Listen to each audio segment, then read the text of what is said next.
Hello, elementary school students across America and on United States military bases around the world. I'm Michael T. Mondak back with you on a Tuesday, and as always, reading one picture book to you, your parents, and your teachers. I begin, as always, with a teaser, and here it is.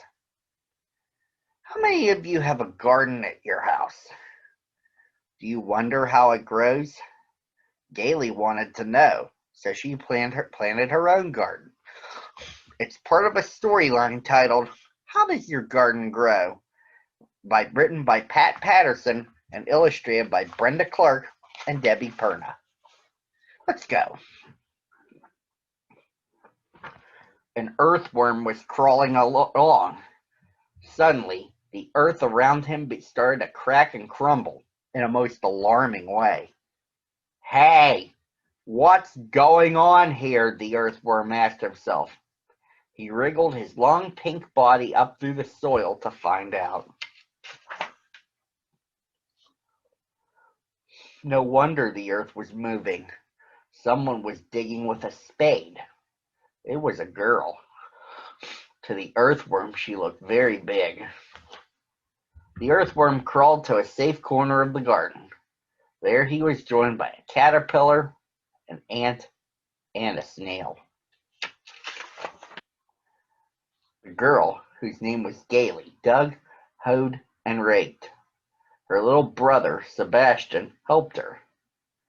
This was the first time Gailey had ever made a garden of her very own. And when the earth was ready, Gailey carefully planted some seeds. It's raining, exclaimed the snail. I'm going inside my shell to stay dry. Oh dear, said the caterpillar, crawling under a leaf at the edge of the garden. When my fuzz gets wet, I look like a worm. Ugh. Don't be rude, said the earthworm. Actually, the ant announced, it's not raining. That girl is watering the seeds to make them grow. When Gailey had finished watering, she tried to roll up the hose. By mistake, she got all tangled up. Later, a flock of birds flew into the garden. The earthworm was afraid of being eaten. He hid in the soil, but the sparrows ate only seeds. To frighten away the birds, Gailey and Sebastian made a scarecrow that fluttered in the breeze. The birds stayed away. Hooray! The radishes are up, shouted Gailey a few weeks later. But those are only green leaves, complained Sebastian. Where are the round red parts?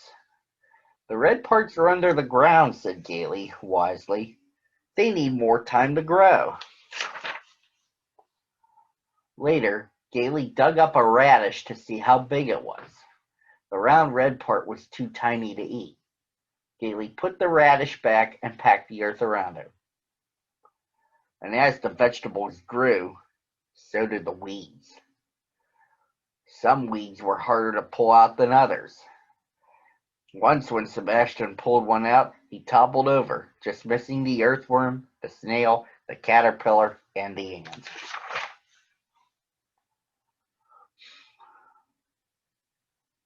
One day, Gailey discovered some little green bugs on the tomato plants.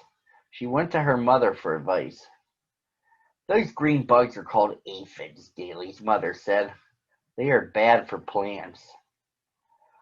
What a peculiar smell, exclaimed the ant, after Gailey and her mother had planted flowers called marigolds around the tomatoes. The little green bugs didn't like the marigold smell. Soon the aphids were gone.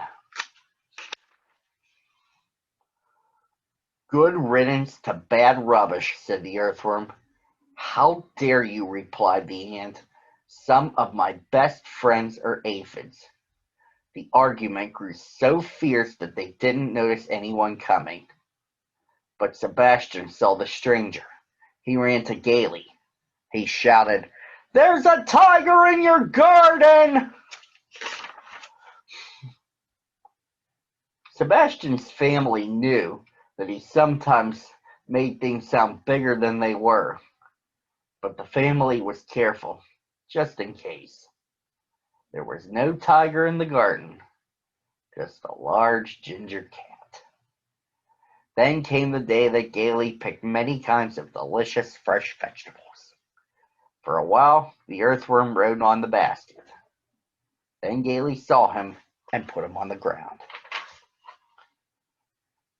The earthworm wriggled back into the garden. As he got there, Gailey and her family gave 3 cheers. But the earthworm thought they were cheering for him, but they were really cheering for Gailey, her wonderful garden. Hooray. And that is how your garden grows. Join me again tomorrow at the same time and on the same channel.